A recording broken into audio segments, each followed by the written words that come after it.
Presidente del Veneto Luca Zaia firma la nuova ordinanza, chiude parchi e negozi alla domenica e vieta le passeggiate oltre i 200 metri da casa con obbligo di controllo.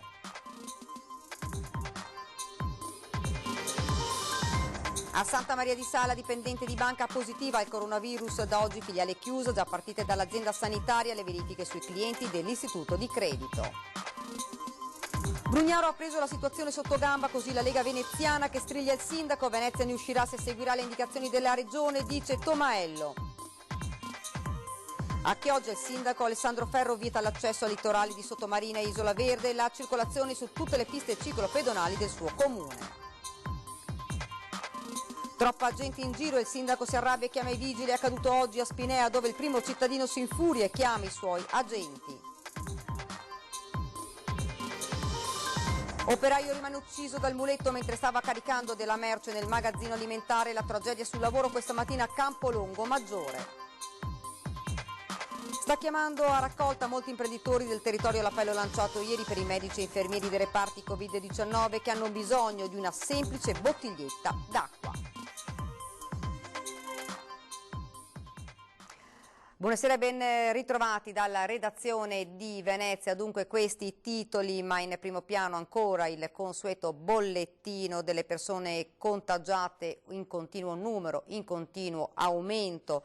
In regione siamo a 4.237 persone con un più 206 rispetto solo a questa mattina. A Venezia le persone contagiate sono 611 con un più 37, sempre ricordiamo al bollettino di questa mattina. 919 le persone ricoverate in ospedale, più 85, mentre sono aumentate a 246 le persone ricoverate in terapia intensiva. E purtroppo dobbiamo registrare anche ulteriori decessi, ben 9 persone, di cui una a Mestre, una a Venezia, una a Mirano e ben un'altra a Jesolo. E di fronte proprio a questi drammatici dati del contagio in Veneto da Covid-19, il governatore Zaia ha deciso di firmare un'ordinanza più restrittiva per combattere eventuali assembramenti di persone, stretta sulle passeggiate, sui parchi e sui supermercati chiusi la domenica, ma su questo punto arriva la frenata da Palazzo Chigi con una nota. Sentiamo. Non è un atto di prevaricazione, di limitazione della libertà, chiedo assolutamente la collaborazione dei veneti, non è un momento facile, mai un amministratore vorrebbe firmare ordinanze come queste, ma non abbiamo alternativa. Il mio primo obiettivo non è il consenso, ma è la salute dei veneti. Ieri il presidente Zaia aveva anticipato l'intenzione di voler firmare un'ordinanza più restrittiva 24 ore dopo l'annuncio. Ho firmato l'ordinanza questa mattina, quindi da domani cambiano alcune cose. Il governatore del Veneto dunque ha firmato un'ordinanza che prevede misure più restrittive con un unico obiettivo: contrastare l'assembramento di persone, scongiurando così un'ulteriore diffusione del contagio. Nello specifico vengono chiusi parchi e giardini pubblici o aperti al pubblico e siti che si prestino all'intrattenimento per attività motoria di qualsiasi natura. L'uso della bicicletta o di altri mezzi di locomozione e lo spostamento a piedi sono consentiti secondo quanto previsto dai DPCM dell'8 e 9 marzo, quindi solo per comprovate esigenze di lavoro, salute e necessità. E ancora, nel caso in cui la motivazione degli spostamenti suddetti sia l'attività motoria, stiamo parlando di passeggiate e footing, o l'uscita con l'animale per la compagnia per le sue necessità fisiologiche, la persona è obbligata a rimanere nelle immediate vicinanze della residenza o dimora e comunque a distanza non superiore di 200 metri, con l'obbligo di documentazione agli organi di controllo del luogo di residenza o di dimora. Dunque l'attività motoria o le uscite con i propri cani devono essere limitate ad una distanza non superiore ai 200 metri da casa, sempre facendo attenzione ad evitare assembramenti, stretta anche sull'apertura dei bar nelle aree di servizio e rifornimento carburante. È consentito lungo la rete autostradale, quindi bevande, alimenti, i bar per capirci, e il buffet, gli autogrill sono aperti. B. È consentita limitatamente la fascia oraria delle 6 del mattino alle 6 di sera per quelli che sono extraurbani dei distributori. Non è consentita C nelle aree di servizio e rifornimento ubicate nei tratti stradali comunque classificati che attraversano i centri abitati. E poi l'ordinanza interviene anche in materia di esercizi commerciali di qualsiasi dimensione per la vendita di generi alimentari. È vietata nel giorno della giornata di domenica, quindi domenica tutto chiuso. Nell'accedere agli esercizi aperti al pubblico per approvvigionarsi del necessario è fatto a tutti obbligo di limitare l'accesso all'interno, stiamo parlando dei punti vendita, dei locali ad un solo componente per nucleo familiare. Restano invece aperte farmacie, parafarmacie ed edicole. L'ordinanza sarà valida fino al 3 aprile, salvo proroga o revoca. Le misure regionali perdono efficacia nel caso entrino in vigore disposizioni statali più restrittive. E la mia coscienza mi dice che la salute dei veneti va tutelata così e forse è ancora poco come restrizione. Il governatore Zaia ha poi espresso le sue preoccupazioni per quanto riguarda gli approvvigionamenti. Il mercato mondiale è al collasso, dice, invoca poi maggiori controlli. È una corsa contro il tempo, quella dei medici negli ospedali per salvare vite umane e quelle della politica per trovare respiratori, mascherine, tamponi. Il presidente Zaia nella consueta conferenza stampa decide di rendere ancora più visibili i dati sui contagi, scrivendo i numeri del dramma a caratteri cubitali. Volevo soffermarmi assieme a voi su questo dato. 1070 è un grande ospedale hub, anzi direi che è un grandissimo ospedale hub, cioè noi abbiamo ormai pazienti ricoverati in infettive, in semi-intensiva e in intensiva che cubano un grande ospedale hub, 1070 persone. Un quarto dei ricoverati in Veneto, spiega ancora il governatore, finisce intubato. Numeri che fotografano la cruda realtà dell'emergenza alla quale si affianca quella degli approvvigionamenti. Siamo in emergenza totale rispetto agli approvvigionamenti, che vanno dallo schermo, dalla visiera, alle mascherine, ai ventilatori e anche ai farmaci. Avevamo un carico che doveva arrivare dalla Svizzera di respiratori e c'è stato letteralmente dirottato presso altri lidi. Stavamo comprando degli respiratori in Cina e c'è stato letteralmente soffiato da chi può permettersi di arrivare con la valigia, con i contanti e a pagare. Noi partecipiamo a trattative per mascherine che partono a €1 e alla fine dobbiamo lasciare la trattativa e si arriva anche a 4-5 euro. Io sono preoccupato perché il mercato mondiale è collassato. Viviamo sul filo del rasoio, chiarisce Zaia, che spiega come l'emergenza non riguardi solo le mascherine ma anche i tamponi. Ma a questo punto veramente invoco controlli. Li invoco perché non è possibile che dalla sera alla mattina gli ordini vengano poi decimati, o meglio centellinati, e poi si sa che qualcun altro magari ha prodotto. E mi fermo qui, perché se il gioco è quello di avere un cartello sul mercato, vi garantisco che farò di tutto per romperlo io sto cartello. Non è possibile che i tamponi dalla sera alla mattina comincino a diventare introvabili. 100.000 i test ordinati dalla Regione Veneto. Roba strana, che finché non partiamo con le iniziative, roba ce n'è sul mercato. Quando partiamo, comincia sempre questa strana roba che comincia a sparire, comincia a costare di più. E io non ci sto a queste robe, Le preoccupazioni riguardano anche i farmaci, ce ne sono alcuni innovativi che stiamo testando ma sul mercato non sono in quantità tale per tutti questi malati, aggiunge ancora il presidente del Veneto, che non nasconde poi il suo disappunto di fronte ad alcune notizie delle ultime ore. A voi sembra normale leggere una notizia che se è vera, perché ormai bisogna sempre dire che se è vera, che un cargo americano è partito da Aviano con 500.000 tamponi realizzati in un'azienda di Brescia e noi non riusciamo a trovarli. Io mi metto nei panni del collega Fontana che viene a sapere che un'azienda di Brescia, se è vero, consegna 500.000 tamponi quando noi ce li danno col contagocce. Ne abbiamo comprati 100.000, ce ne consegnano 5-6.000 ogni tanto. Ed ora Santa Maria di Sala, dove da oggi la filiale di una banca è chiusa perché una dipendente è risultata positiva da coronavirus. Già partite dall'azienda sanitaria le verifiche sui clienti dell'istituto di credito. Bancaria di una filiale di Santa Maria di Sala positiva al tampone e per questo da stamane l'istituto di credito è chiuso. Questo è il cartello esposto da oggi. Per sopravvenute motivazioni organizzative la filiale resterà chiusa dalla giornata di venerdì 20 marzo 2020, si legge. Nessun riferimento ovviamente al fatto che comunque viene confermato anche dalle forze dell'ordine da noi contattate. Già partite dalla ASL le verifiche del caso per capire chi siano i clienti che si sono recati in banca nelle scorse ore.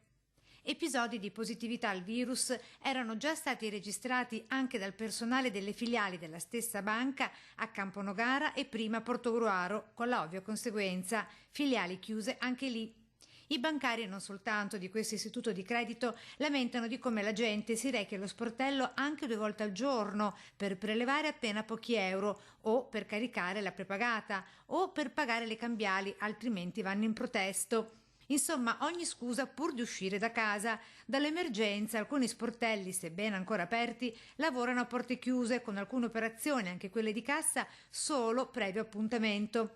In alcune banche si entra una persona per ogni dipendente e in altre solo uno alla volta. Poche le mascherine anche tra il personale, con i guanti per lo più portati da casa. I sindacati avevano chiesto la chiusura totale degli sportelli bancari per 15 giorni, garantendo esclusivamente servizi online e tramite prelevamento bancomat. Alcuni hanno aderito, altri hanno risposto picche, con alcune filiali che hanno concesso 6 giorni di ferie supplementari, ma da utilizzare solo ad emergenza finita. E viene da aggiungere, sì, ma quando? E adesso l'inaspettato affondo della Lega Veneziana nei confronti del sindaco Luigi Brugnaro forse ha preso la questione sotto gamba, a dirlo il commissario provinciale del Carroccio Andrea Tomaello.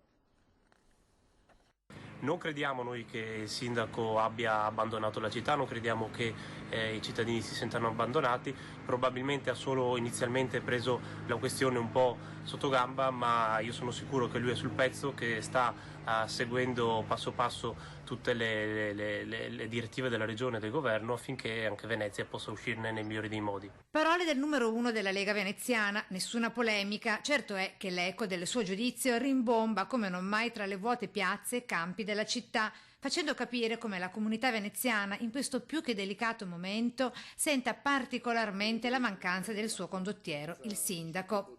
Chi soffre ha la precedenza su tutto e quel forse l'ha presa sotto gamba significa molto. Probabilmente ha solo inizialmente preso la questione un po' sotto gamba. C'è da aggiungere che l'intervista a Tomaello era stata realizzata poco prima della nuova stretta della regione che ha provveduto a chiudere i parchi come era già avvenuto in altri capoluoghi di provincia del Veneto. Magari una maggiore attenzione, una maggiore informazione ai cittadini sulla situazione attuale del coronavirus nel comune di Venezia e negli ospedali del comune di Venezia, una maggiore campagna social, diciamo, per invitare la gente a rimanere a casa e a seguire le direttive della regione e del governo. Insomma, il richiamo di quelli forti e che lascia il segno a tutto campo. E magari un'attenzione anche sui trasporti pubblici affinché non siano troppo follati e che non si ripetano situazioni come quelle che abbiamo visto negli ultimi giorni.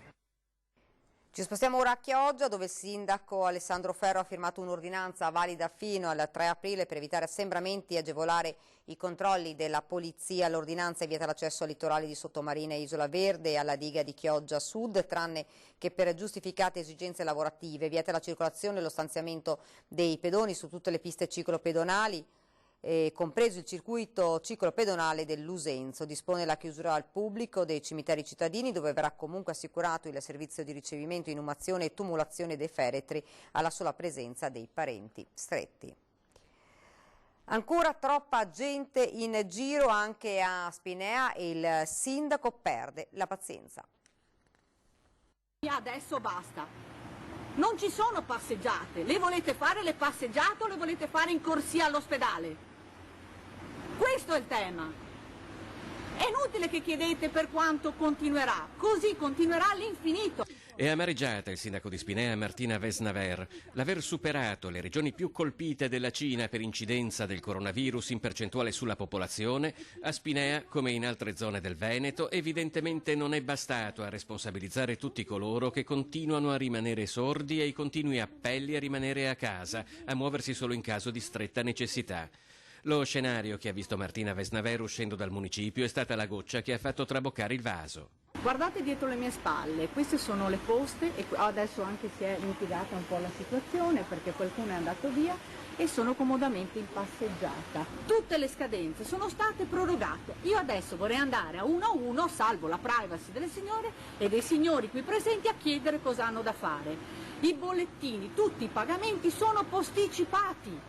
Non c'è nessun problema, non ci sono sanzioni. L'unica cosa da fare è stare a casa. Il sindaco ha fatto intervenire la polizia locale per controllare le automobili in transito, proprio mentre dalla regione arrivava una nuova stretta alle limitazioni di spostamento, tranne che per validi motivi ora non ci si può più allontanare oltre i 200 metri da casa. Inevitabile conclusione di un'inosservanza delle norme fin qui adottate che metteva ulteriormente a rischio l'intera collettività. Ma che è Spinea? Tutti runner, tutti che uscite, in continuazione. Gli anziani poi, senza neanche una mascherina, senza una protezione, ma questi anziani sono tutti orfani, hanno dei figli, hanno delle persone in famiglia che sono coscienti e si esce in uno alla volta, non in passeggiata tanto siamo marito e moglie, non si viene fronte al municipio a fumarsi la sigaretta tanto siamo marito e moglie, l'esempio, bisogna dare l'esempio. E allora vi prego, state a casa e guardate, guardate, eccoli qua. Ecco qua i nostri cittadini.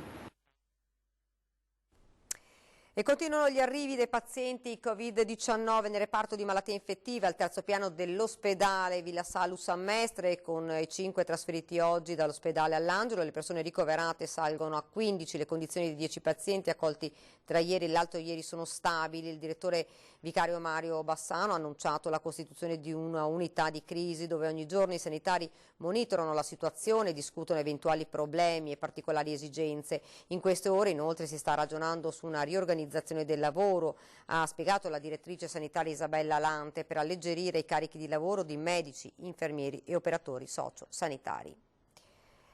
Una bottiglietta d'acqua e una bevanda per i medici dei reparti Covid-19 del Veneziano sta riscuotendo grande solidarietà. L'appello lanciato ieri dagli imprenditori del territorio è a sostegno di chi in prima linea lotta ogni giorno nei reparti di emergenza.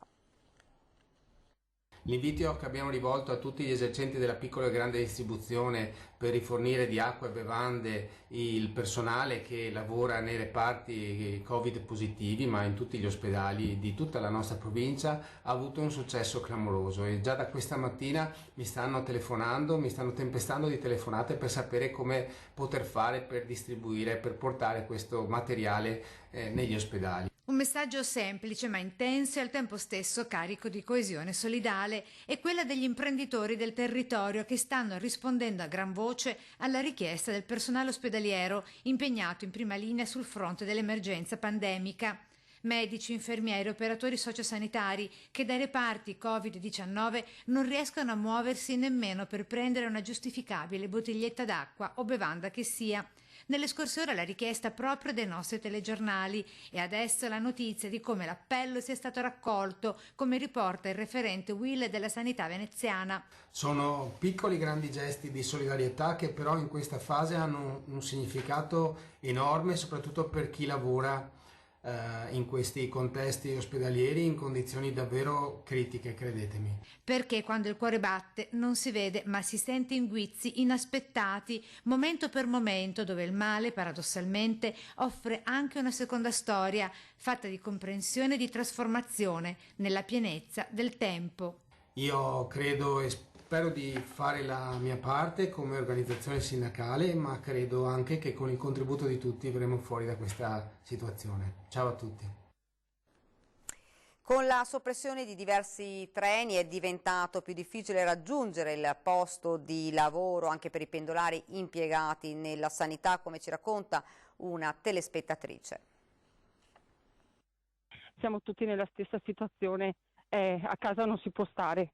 E io non posso neanche fermarmi là il pomeriggio perché devo rientrare avendo famiglia e figli e quant'altro, insomma, altre altre ore da gestire durante la giornata, ritrovarmi così per me è un disagio. Non sono solo sulla stessa barca, ma spesso anche sullo stesso treno, a patto che non sia stato cancellato, i pendolari che quotidianamente devono affrontare un viaggio che sta diventando sempre più difficile, come Tania Fariello, che lavora come guardarobiera all'ospedale civile di Venezia, partenza all'alba dalla stazione di Quarto d'Altino, per poi avere la sorpresa che il treno del ritorno alle 12:39 è stato cancellato. Io sono andata allo sportello, la quale la signora mi ha detto che il prossimo treno era alle 15:09, però non era accettato perché all'ultimo momento cancellano. Cosa ho fatto? Ho dovuto prendere il pullman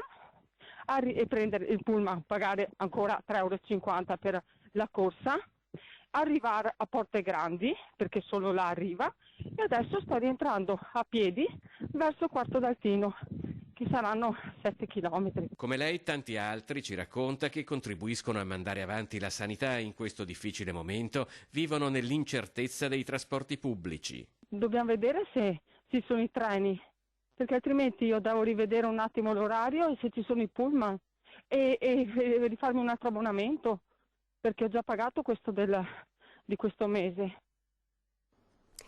E visti i disagi di molti pendolari, sono state assegnate 60 tessere all'ULSS per l'utilizzo del garage comunale da parte del personale che lavora a Venezia, che verranno distribuite a breve. È stato attivato un servizio di navetta confacente agli orari dei turnisti, con partenza da Piazzale Roma alle 6:20, 11:45 e 20:15 e dall'ospedale civile alle 7:30, 13:30 e 21:15. Resta purtroppo ancora irrisolto il problema per i pendolari che provengono da fuori Mestre. Il professor Lorenzo D'Antiga, veneziano del Lido, è il primario del reparto di pediatria dell'ospedale Giovanni XXIII di Bergamo e direttore del centro trapianti pediatrico più grande d'Italia. Ci racconta questi giorni drammatici, ma regala anche una notizia importante e positiva per i bambini. C'è un medico veneziano in trincea a combattere il coronavirus nel drammatico epicentro di Bergamo. Il professor Lorenzo D'Antiga, originario del Lido di Venezia, è il primario di pediatria dell'ospedale Giovanni XXIII, oggi più che mai cuore dell'emergenza a Bergamo. Dirige anche, nello stesso ospedale, il centro trapianti più grande d'Italia, un luminare a livello mondiale, molto legato a Padova, città dove si è laureato e dove risiede la sua famiglia. Vorrei dare un messaggio alle famiglie di bambini trapiantati o di bambini in cura per neoplasie o comunque con farmaci immunosoppressori. Non dovete aver paura, i vostri bambini non sono a rischio aumentato di sviluppare una malattia grave da coronavirus. Questo è importante perché non dobbiamo sospendere o posporre degli interventi che sono potenzialmente salvavita. Il professor D'Antiga con la sua equipe è diventato un punto di riferimento a livello mondiale per i bambini che devono sottoporsi a un trapianto. In questo momento siamo contattati da molti centri a livello internazionale che ci chiedono cosa succede ai bambini trapiantati di fegato e di altri organi. Si è arrivati a una importante conclusione scientifica. Un messaggio importante, questa famiglia di virus, coronavirus, non causa un danno diretto al polmone. Il danno al polmone è soprattutto mediato dalla risposta immunitaria dell'ospite. Quindi i pazienti immunodepressi, non solo i trapiantati, ma tutti i pazienti con ridotte difese immunitarie, si è dimostrato che non hanno un rischio incrementato di sviluppare una malattia. L'invito del primario veneziano è sempre quello di attenersi alle disposizioni ufficiali e di stare in casa per rallentare la diffusione del contagio da Covid-19. Un uomo ha perso la vita per un incidente sul lavoro in un magazzino alimentare in via Veneto a Campolongo Maggiore. I vigili del fuoco arrivati da Mire e Piove di Sacco insieme al personale del SUEM niente hanno potuto per l'operaio che ha perso la vita mentre adoperava un muletto per le operazioni carico e scarico. Le cause dell'incidente sul lavoro sono al vaglio dello Spisal. E questa era la nostra ultima notizia. Vi lascio come di consueto le nostre previsioni del tempo. Grazie davvero per averci seguito. Buona serata.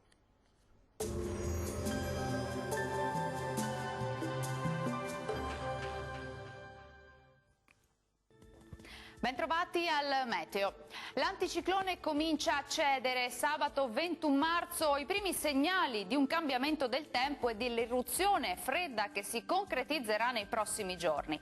Vediamo la situazione nel dettaglio. Sul Veneto al mattino addensamenti con nebbia e foschie piuttosto fitte. Andrà meglio dal pomeriggio con maggiore presenza di sole, non si escludono poi dei piovaschi, specie sui monti del Bellunese. Temperature per ora ancora stabili, minime tra 6 e 9 gradi, massime comprese invece tra 13 e 15 gradi all'incirca. Stessa situazione anche sul Friuli Venezia Giulia, con locali riduzioni della visibilità al mattino, ma poi in rapido dissolvimento sarà anche qui più soleggiato nelle ore pomeridiane. Temperature minime tra 7 e 8 gradi, massime invece sui 15 gradi.